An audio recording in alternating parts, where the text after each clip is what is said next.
From the New Mexico Institute of Mining and Technology, KD0SKY Skylar talks to us today about maintaining student interest for amateur radio products starting now.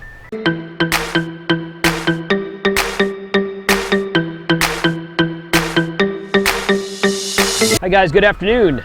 Welcome to the sunny beach. My name's Jason, I'm KC5HWB. If this is your first time here, please click on the subscribe button below and click the bell notification icon so that you can keep up with all the videos on this channel, which deals with everything that is new in amateur radio. Today we get to hear from Skylar, KD0SKY, about how to maintain student interest in amateur radio with all the modern tools that are available today, and just giving that age group of hams something that gets them interested in amateur radio, and how cool it is that we have all this modern stuff that people don't think of when they think of amateur radio. But this is a good project. I hope you enjoy the episode. So I'd like to introduce Skylar Fennell, KD0WHB. We all want to grow up to be like Skylar. I know, my jokes. I just really need a professional to write me some lines. Do you realize this young man is the 2016 Young Ham of the Year?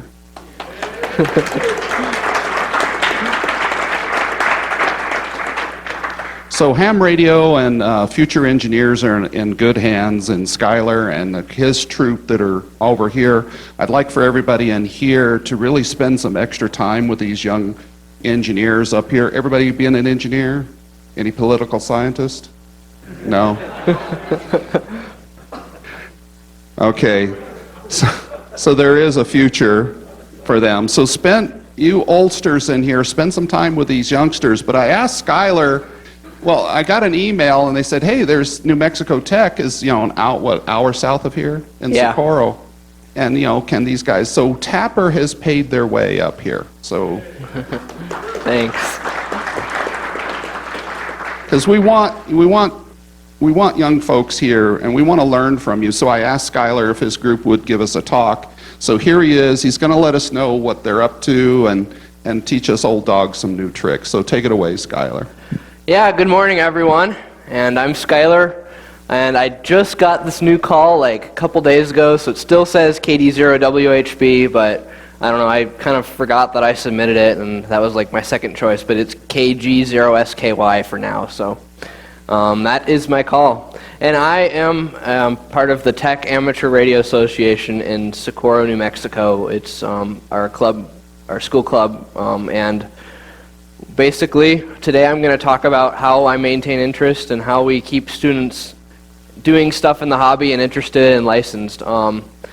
Yeah. So New Mexico Tech is an hour south of Albuquerque in the small town of Socorro. And how many people have heard of that town? Probably, I guess, okay. Well, I guess probably a lot of people are from New Mexico here, but anyway. Who hasn't heard of that? And that's what Adam's going to be talking on later. He's also in Socorro now. But anyway, so New Mexico Tech has about 1,500 undergraduate students, and it is in a town of like 8,000 or 9,000 people. So definitely a small school, but I think we have probably one of the highest ham populations per capita in the school. Our club, actually, we have about 50 to 100 signatures on membership, not that they all attend, but and we try as good as I can to keep interest and doing stuff and activities and not just talking boring meetings. So that's New Mexico Tech, and I'm studying electrical engineering as well as most of the students here doing some form of engineering. So there's the Tech Amateur Radio Association, TARA, that is our school club, and then there's the Socorro Amateur Radio Association. So those are the local amateur radio clubs in Socorro. And SARA is composed just mainly of older people, but we try to combine the TARA and SARA into events like the Ham Fest and stuff, try to keep interest. So I just kind of looked through basically what different things I've noticed has grabbed students' attention in the hobby. And one big thing is space. Anything space related, when there's satellites involved, the International Space Station, weather balloons, anything where we're talking about space, students are, oh, that sounds cool, I might be interested now. Flashy projects, like anything that, I don't know, like Tesla coils or anything that actually people see that, oh, look, it's doing stuff cool. It's not just, oh, they're just doing all these equations and stuff. Stuff that students can get involved in and kind of do their own stuff for cheap. So if they can have their own radio that does this, then they're like, oh, I can do this on my own. That's really cool. Anything new technology, actually using computers in the hobby, not just an old HF radio sitting in the shack, Linux and stuff, well, especially at our tech school. There's obviously all sorts of aspects of the hobby, but from our school, big into computers and stuff. And then obviously free food at meetings and stuff. That doesn't help. That doesn't hurt. Stuff that I've noticed, I can't, if I talk about it, students are like, oh, that's boring. Why would I want to get involved in that? Just saying, oh, you can talk to people around the world. Sure, if we talk about like ionospheric balancing and all that, they'll that might pique their interest. But just being like, oh yeah, just get on radio and you can talk to anyone around the world. They're like, I have Skype or anyone. There's like 100 apps out there that you can use for that now. Boring meetings that you're just talking. We're just talking about every time, just going through the agenda and whatever else. Kids aren't going to stay. They have much other fun stuff to do. And there's, especially at our school, it's very math oriented. So if we're going to just do math and theory and everything outside of it in our club, that's really not going to give anything that they don't already have. And there are already enough of that throughout all the classes. So that is what I have noticed has not grabbed students' attention. So when I was a freshman coming into the school, I already had my license and everything, but I signed up for this class called the Living Learning Community. It's a 1 credit hour class. There's no homework involved, and it's basically just a hands-on. The one I was in was for the electrical engineers, but a hands-on class to kind of get people involved in the practical applications. And it was called Space Vehicle LLC. So what we did initially was learn Arduino microcontrollers. They kind of just taught the basics and didn't get into like the more advanced micro stuff, but just basic Arduino programming and making lights do stuff, making motors move, sensors, like getting a temperature sensor, getting that ADC value and converting it to a temperature or whatever. The final project in that class is a balloon launch. So we actually launched a balloon. The first year I was in it was actually the first year they taught it. We didn't have a successful balloon launch, but that was the project. And actually, many students got inspired to get their license after learning the capabilities of tracking and communications during the balloon recovery and all that. So actually, the second year they taught that class, I was a TA for that, and we tracked. We actually did launch a balloon and successfully tracked and recovered it, which was really inspiring to a lot of students. They're like, this thing's up at 50,000 feet right now, and we can hear packets from it, and we're driving after it, chasing it. We're doing practical stuff with amateur radio that's fun and is cool, and we couldn't do it with anything else for the cheap price that we're doing. So yeah, this was the balloon launch that we did. And the payload there, we had a little APRS, as far as ham radio wise, we had the APRS transmitter, and the students designed some other experiments to put on it. And that was our tracking of it, recovery mission. So unfortunately, even though the specs and everything on the tracker said it's going to work up to 110,000 feet or whatever, the GPS wasn't programmed right, and it has that stupid limit where at 30,000 feet it cuts out. So We were about right down here when we saw that last packet arrive, and we just luckily it didn't die when it hit the ground, and we were able to, when we got closer to the packet at 9,000 feet, we were able to actually hear a packet directly on the ground. But the students really enjoyed going along on that mission, trying to track the balloon and kind of the whole process of that. And there's a photo of us hiking out to where we recovered it. It was in the middle of, luckily, BLM land, middle of nowhere east of Socorro, and drove up this really rutty road and had to, once the road got bad enough condition, we just hiked the 1.5, 2 miles out. So that was a fun project. NMTSat. So our school is actually launching a satellite. It keeps getting delayed. It was supposed to be launched in May, and before that it was supposed to be launched a year ago in May, but I guess that's how Rocket Labs is. But I've just kind of been on the tail end of this project, involved a little bit. Those are the experiments that were on the satellite itself.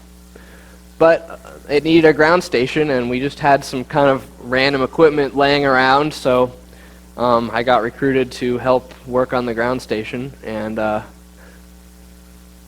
I got other students interested too in helping, and actually, so the weird thing about the frequency allocation is it's actually not a ham license. It's not an actual amateur allocation, even though uplink is in the 430 band. It's an FCC experimental license. They somehow got that negotiated, but all the students who were helping in the ground station were kind of seeing, oh look, this is what you can do with ham radio too, and several of them got their ham license as well. So this ground station uplinks a 9600 baud G3 RUH packet radio to the satellite, and basically just we programmed it to send different commands to query for data. So we used actually just a little Raspberry Pi with a sound card for the packet modulator. We used Direwolf, if anyone's heard of that package. I'm sure it's a Linux APRS or Linux packet modem software that's actually a lot better. They've written a lot of they've done a lot of research. It actually demodulates a lot better than the standard TNCs. But yeah, we use Direwolf, and basically this satellite ground station was a big inspiration for students to both get involved in the amateur radio community, because now this ground station we can use for normal hamsats, and it was just a lot of fun with the whole ASL rotor and big antenna we got on the roof and all that. So NMTSat. There's a picture of the Raspberry Pi with sound card prototype type thing. It's still kind of, we need to get it better looking, but it does work. And there's the Yaesu ASL rotor. So one fun thing is fox hunts. We've done quite a few. This was actually back in high school at my club in Denver that I kind of had like 2 or 3 members, but fox hunting is a great way to show, oh, we can not only just talk with it, but there's a signal and you can track it down and find it and all that stuff. So this was just a local tiny transmitter fox hunt. But I've also been involved in a large scale fox hunt, kind of not intentionally, but we were really curious what the signal was. So can anyone guess what this is? Yes. And in Socorro, we were tuning around the bands at 160 to 165 megahertz region, right where the NOAA weather broadcasts are.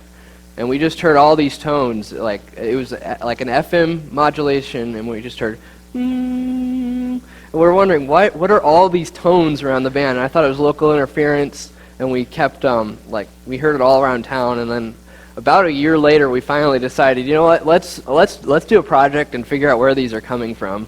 So we went on a big mission to fox hunt out these, whatever these signals were, And one actually ended up, the one we actually were trying to find, which was the strongest, was in Immertech property, which is the energetic material testing lab just to the west of New Mexico Tech. So we couldn't go in there to figure out what it was. We just we ended up where the security guards were, and they're like, yeah, sorry, you can't go farther without whatever badge. So, but we did hear one out to the east, and we eventually found this one about 15 miles line of sight east of Socorro.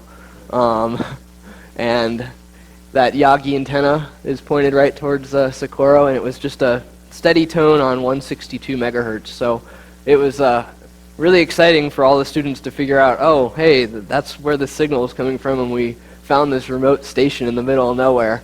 And I mean, you can see how well they wired it. Look at that connector. They have like pins stuck directly in the connector without even there was a bucket on the ground, and we just lifted that up, and then this was just in there directly off the ground. So definitely, I don't know if it's the most accurate seismograph, but I guess it works. But well, we tried to look. So it's a New Mexico Tech seismograph thing, and we found actually graphs online, and there was enough. I guess maybe the signal link wasn't good, but there was enough noise. We didn't even see ourselves really when we were there. So I don't know if it's actually working or not, but I think that's an old project they need to kind of revive. But anyway, so that was a pretty fun project. Okay, so AllStarLink. I mean, I know this is a digital communications convention, but AllStarLink is kind of what I've found a way for people without fancy digital radios to kind of get involved with the network links and Linux of repeater systems.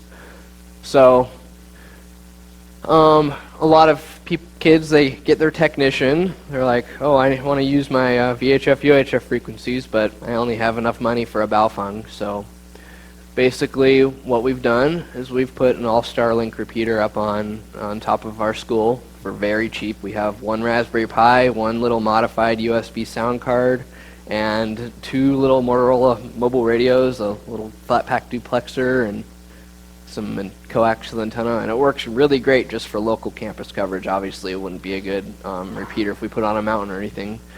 But what's enabled is everyone can get a little Baofeng and talk and link anywhere and experiment with it and give them SSH access to the Pi. I mean, what's the worst thing they can do? Just corrupt it, and then we put a new SD card in, and then they can basically control the repeater, add whatever functions, scripts, or whatever they want to it. So it's been kind of a way to get people excited about RF and stuff for cheap that they can do their own. We've also done a little bit of playing with the analog bridge software, which is probably, I mean, I know it's, oh, you're using analog on a DMR network, but for people to be able to talk on digital networks and know what it's about, and then they might be interested in it. So we've used analog_bridge, which is very new software, and you can finally decode and encode between DMR, P25, D-Star, and analog all in software without that AMBE chip. So not sure with the legality of all the licensing. It definitely says non-commercial use and stuff. It's on GitHub, but I'm sure if you were to use it in a commercial environment, it wouldn't be legal. So I guess I kind of talked about it, but Rocky Mount Ham Radio was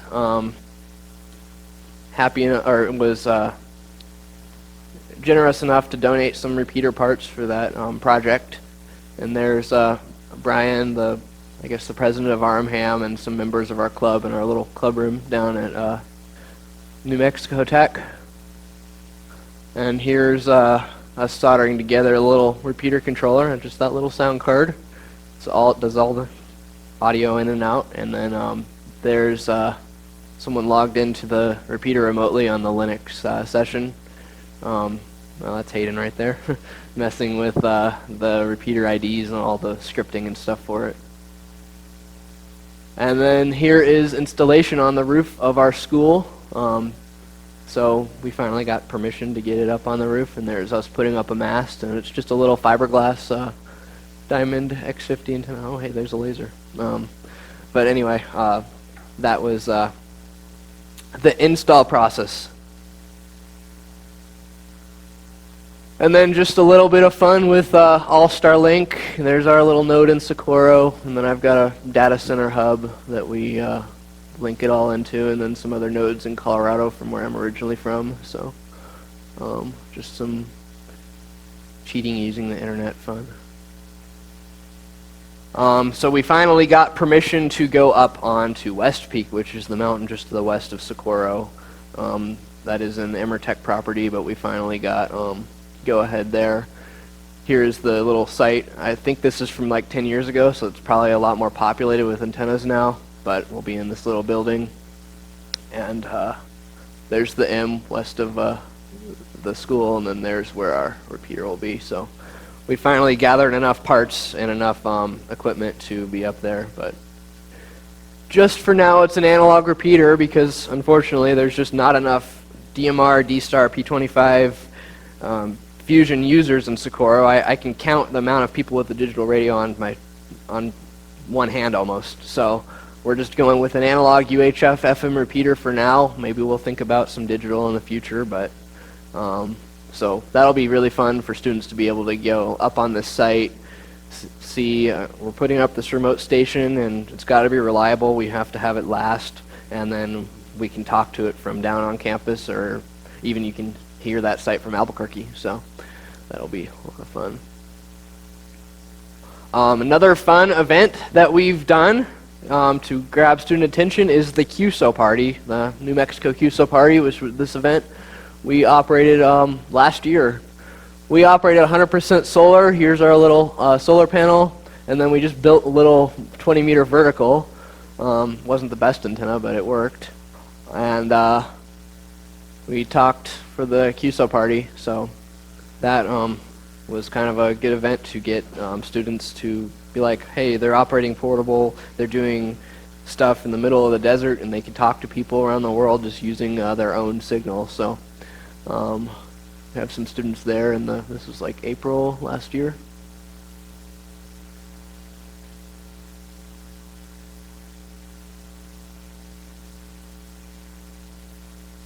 And to get people their license, we have to do some prepping, because who's going to study on their own? Probably not many people. So we do some study sessions, and I guess Anthony right there, he's here right now, and there's Tyler. They both have their licenses. But here was a study session we put together a couple years ago at our club, and really helped for that, because they do the VEC at the Hamfest, so it really helped having these study sessions. Oh, I can attend this, and then now at least now I know what it's about, and then I'll maybe try to study a little more outside of it. So we actually got that this year. I think we got 15 new hams. It was a really good year, and they all got their license, and we still have a couple that are actually active. So that's nice.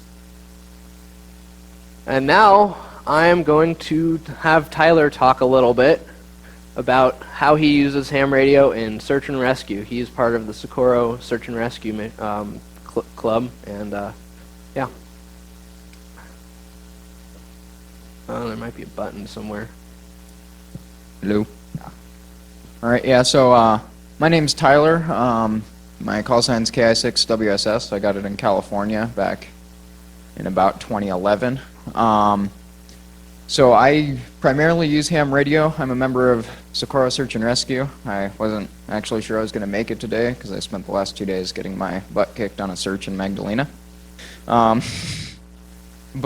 so that's primarily where my what I use it for, is I do a lot of communications in the field and managing like emergencies and stuff like that.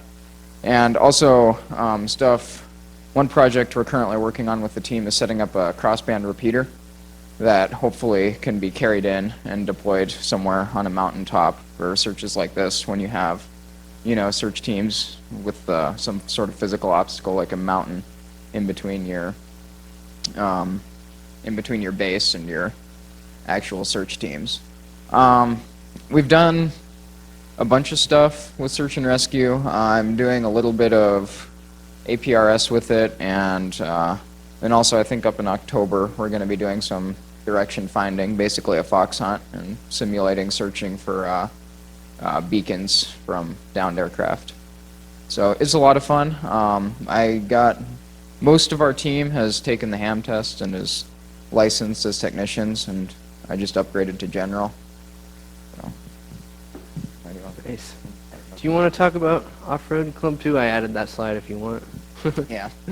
All right. Yeah. So I'm also in the New Mexico Tech Off-Road Club. A few years back, we got pretty much everybody licensed in the Off-Road Club. We decided that ham radio worked a lot better than CB just because of the frequency range, and we got everybody licensed. We used APRS to track trips. Is that what this guy? Yeah.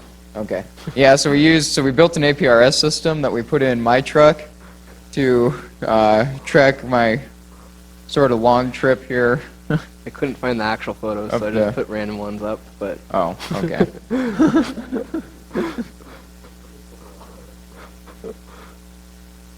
Wait, but that's my actual path, right? Yeah. No. Pretend it is. Okay. All right. Yeah, but we did a trip, and we used this APRS system that we built into the truck, and basically had our friends and family log into the website and follow us across the entirety. We ended up going up a big section on the through the Gila and stuff like that, and our APRS system we were hitting like digipeters in Phoenix all the way. It was pretty impressive. And I guess I'll turn it back over to Skylar. Okay, yeah, thanks Tyler for coming up.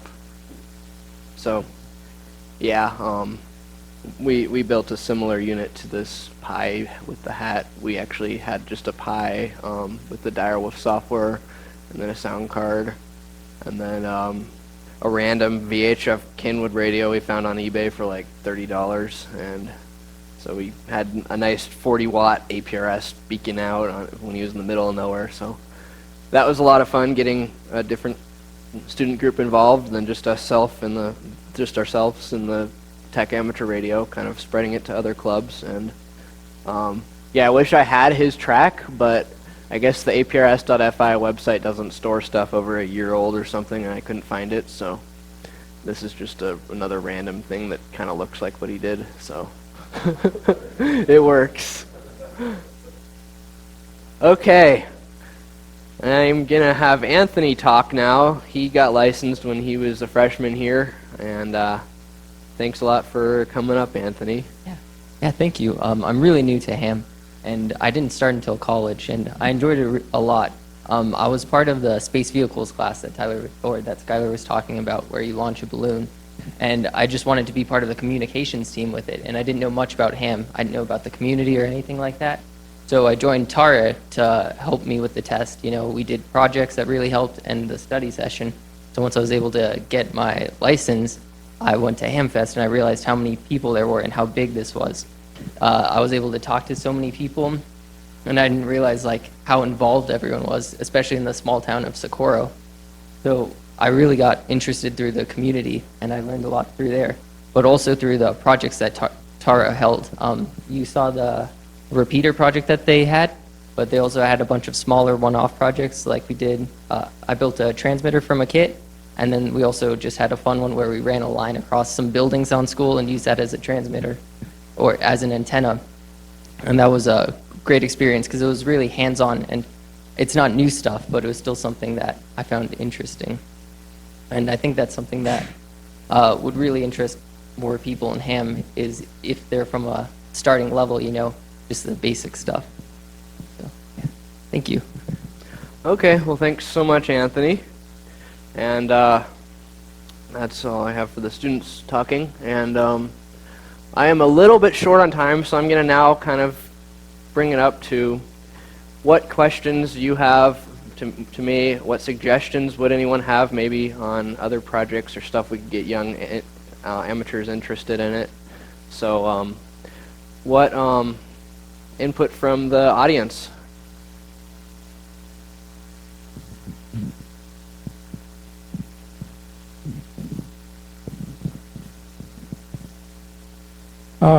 My name's Bill Collins. I'm a WA5 DSS.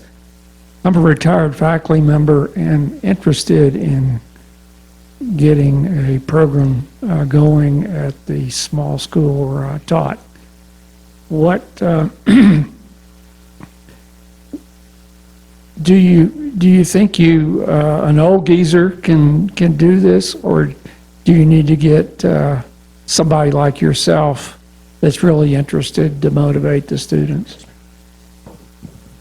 I really think it can be done. I mean, I was part of the STEM, back in Colorado, I was part of the STEM School Amateur Radio Club, and that was really sparked by Paul N0AH, who was Anna's father, W0ANT.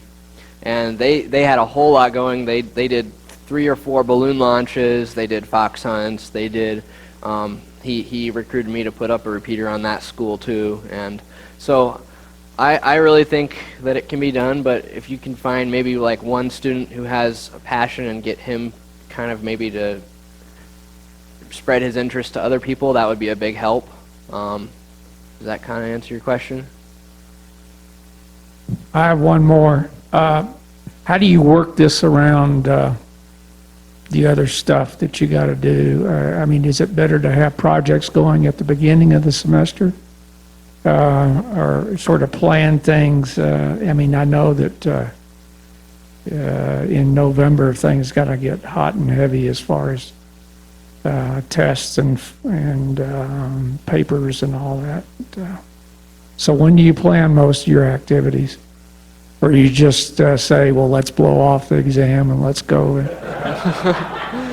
I mean, I probably should be studying more than I do personally, but yeah, I would say probably towards the beginning of the semester would be a better time to just kind of just from the beginning, just get it going, get them interested. If you're going to wait till the end, they're probably already going to have their interests for the semester picked out. So I would say definitely don't like jump in too much and be like, oh, we're going to do all this like complicated stuff and make it all like big and like scary. But I would definitely say to start out right away in the semester. I would think personally.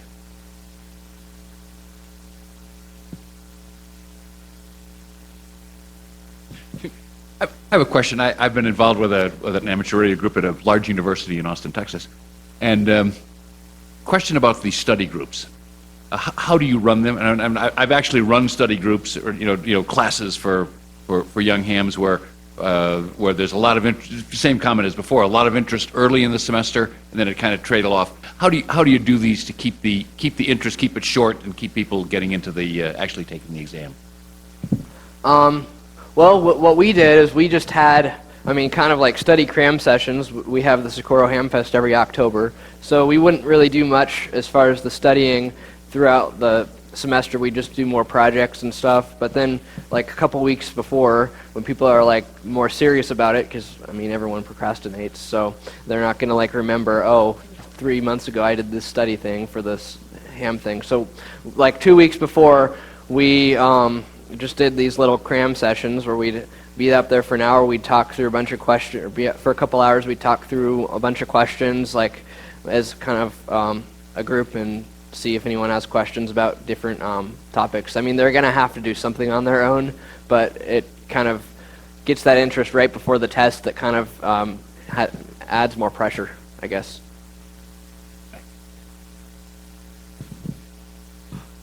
Well, I just want to thank you for corroborating something I've known, giving me another data point. Us old geezers are whinging and whining all the time. Oh, we got to get more hams, more young hams in the hobby.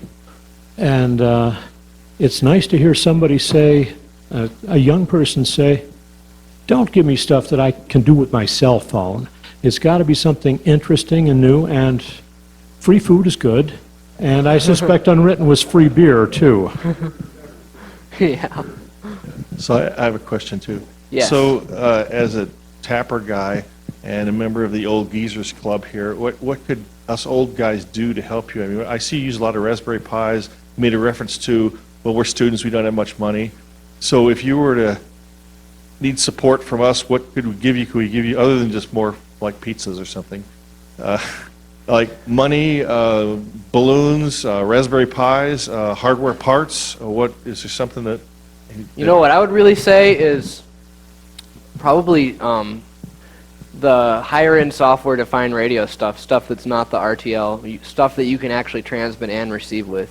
We've gotten into SDR stuff a little bit, but just with our club budget, we haven't done a huge amount of things SDR wise, but I think a lot of students are really interested. At our club fair, we just took an RTL up to a computer and had that whole waterfall. And that's how we got most of our signatures, because they're like, whoa, look at this screen, and we can like see all the signals everywhere. And so I would personally say more of the software-defined radio, computer hardware type stuff. Yes. Over here.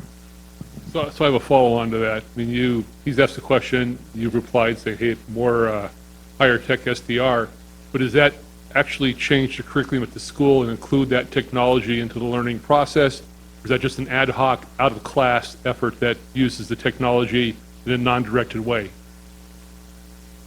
I think, our club itself, it would just, I don't know if it would change I don't think we could change the curriculum, but I think I haven't gotten into those higher level classes yet with SDR and stuff, but I know they do mess with that. I'm not sure how much we could affect the curriculum as a club, though. I don't know. Any other questions? He's waving over there. Coming from Colorado, were you involved with the Gateway to Space or Chris Kaler Colorado Space Grant Consortium? And do you have any funding like that down here? Because he gets funding from NASA or something like that. I've not been involved with that. I'm sure the STEM school that I was a part of that club back in high school may have been involved. I don't remember the exact details of where they got their funding, but I definitely did a lot of launches with the Edge of Space Sciences. I think our club at my own high school, we had one payload 1 year on the Edge of Space Sciences launch, and then through the STEM school they've done a lot, and I think Edge of Space Sciences, I don't know if they donated stuff, but I think some group let the STEM school launch on that. I'm not sure what group though, yeah, I don't know. NMS Space Grant. I'll have to.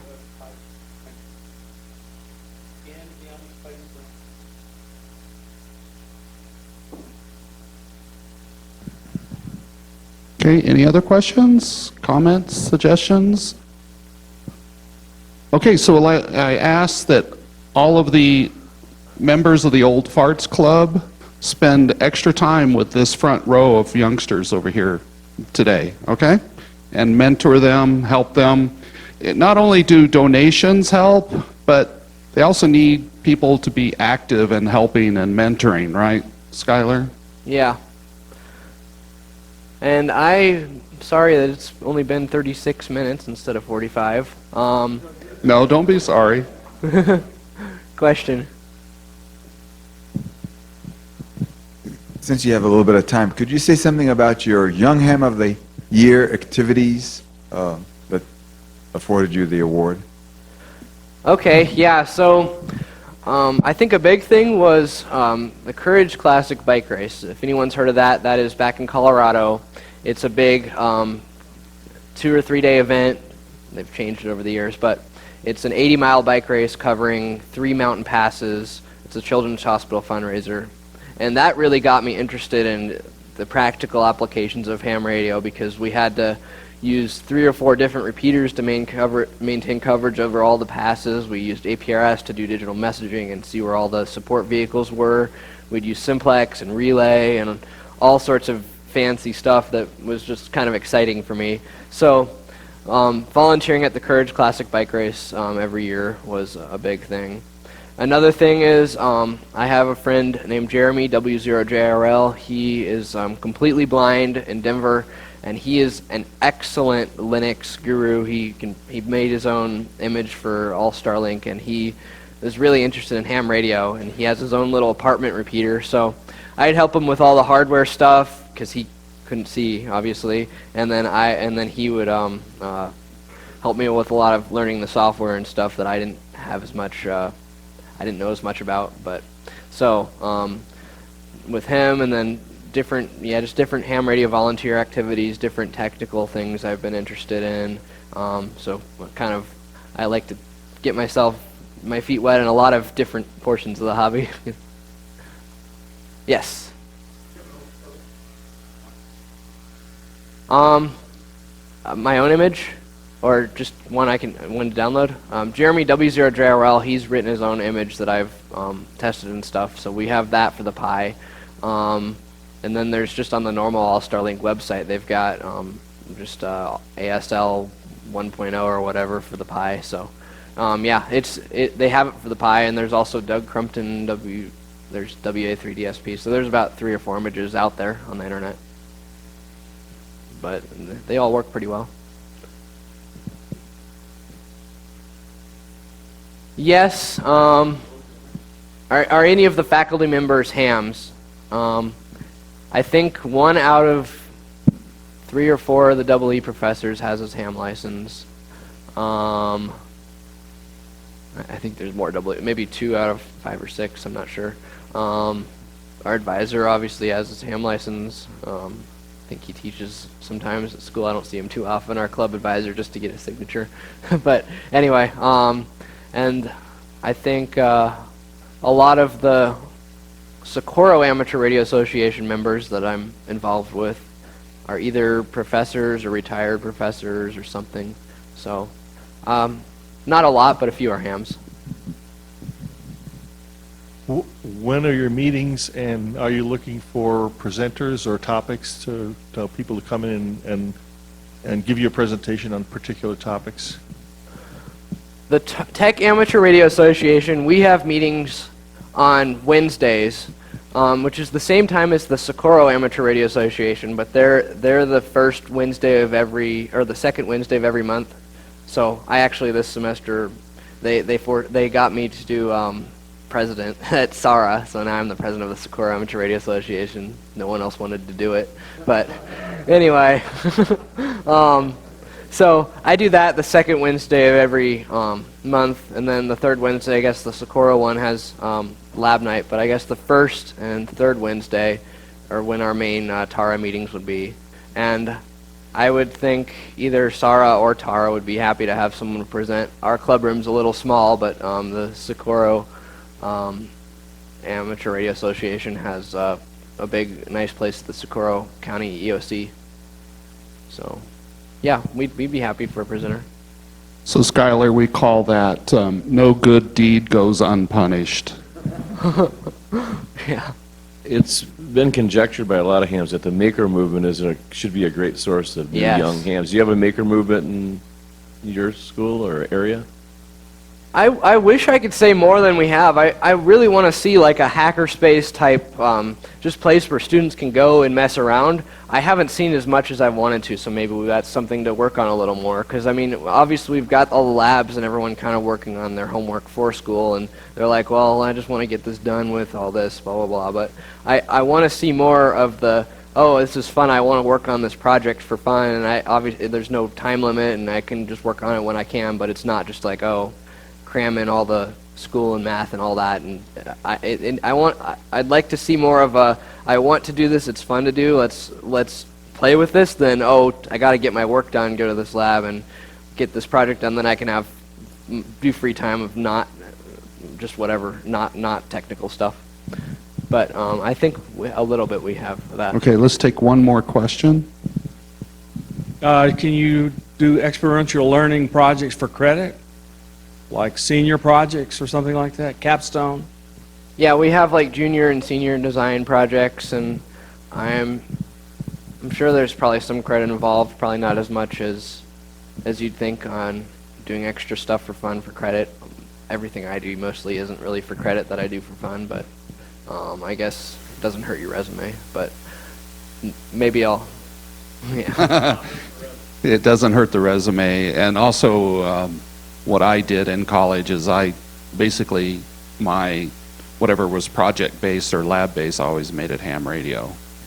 So I got to... Yeah. Thank you very much, Skylar. Okay, thanks.